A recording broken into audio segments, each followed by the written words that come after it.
কল্পনা।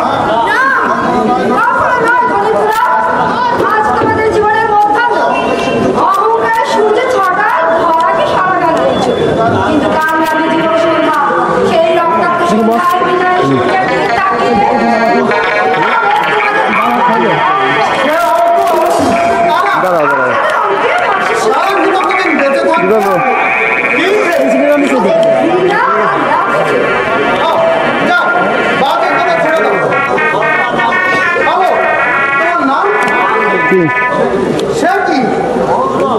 শুধু বন্ধনে কি বললে? বললা এমন গোলাপ উঠেছে সারাদিন নেশা করে খেয়েছো তাই না? তাই খেয়াল নেই কাকে কি বলছো?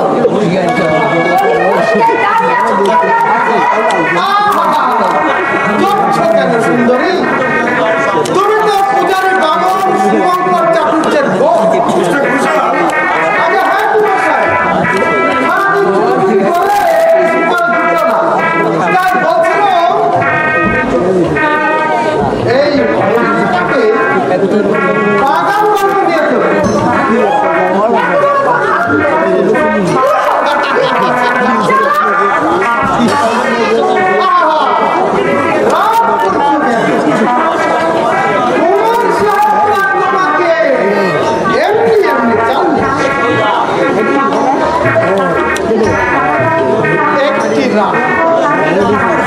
শুধুমাত্র একটি রাত আমাদের সঙ্গে কাটিয়ে কাল সকালে ফিরে আসবে 1000 টাকা।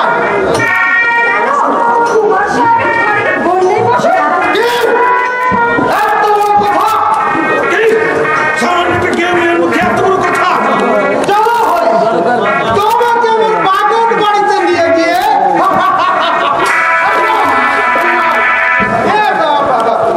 দেখুন না ভদ্রমহিলা আমাদের কেমন অপমান করছেন। কি হলো, জুতো মেরেছেন বুঝি? তোমার পিতাকে বুঝিয়ে বলবো। তুমি কি বলতে চাও না? এই মুহূর্তে বাড়ি চলে যাও, এ আপনার অনধিকার চলছে। মিস্টার ঘোষাল, জুতো লাখ টাকা দিয়ে কিনলেও তার স্থান কিন্তু পায়ের নিচে। আপনার এই অপমান আমি নীরবে সইব না। আমি কর্মচারী আর কর্মচারীর মতোই থাকবে, এটাই আমি আশা করি।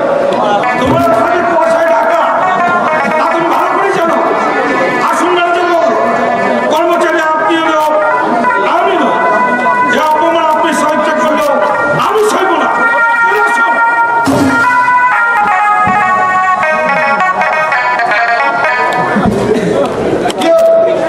দাঁড়িয়ে কেন? যা ভাবছি। কি ভাবছি? ভাবছি কাল বসে কি সন্ধ্যায় যে মেঘটা আজ আকাশে উঠবে,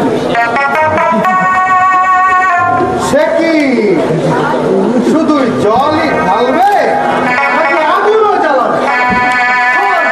মিস্টার রোজ, চলো।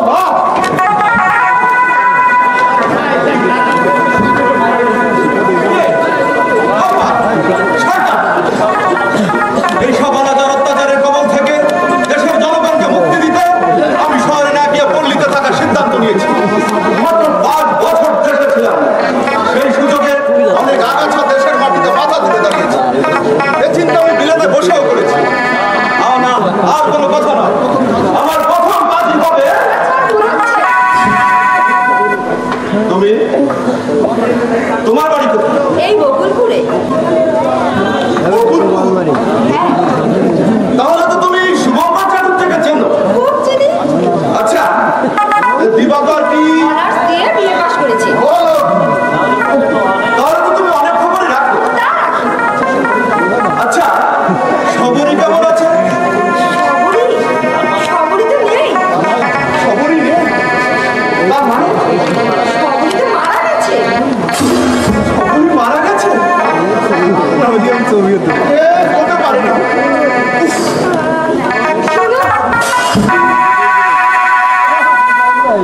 বলো। বিলেতে গেলে কি মানুষের চোখের দোষ হয়? এ কথার অর্থ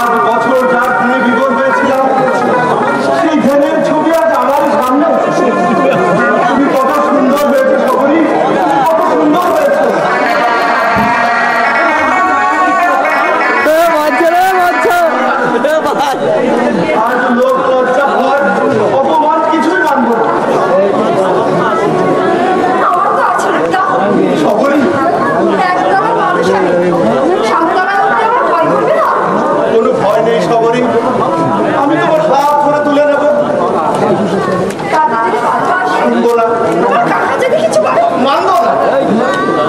বাচ্চাকে বলবে গ্রহণ করবে। কার যদি সে ভুল হয়ে দেখা দেয়, আমি সেই ফুলের মালা গলায় পরে একুল ওকুল দুকুল ভুলে যাবো।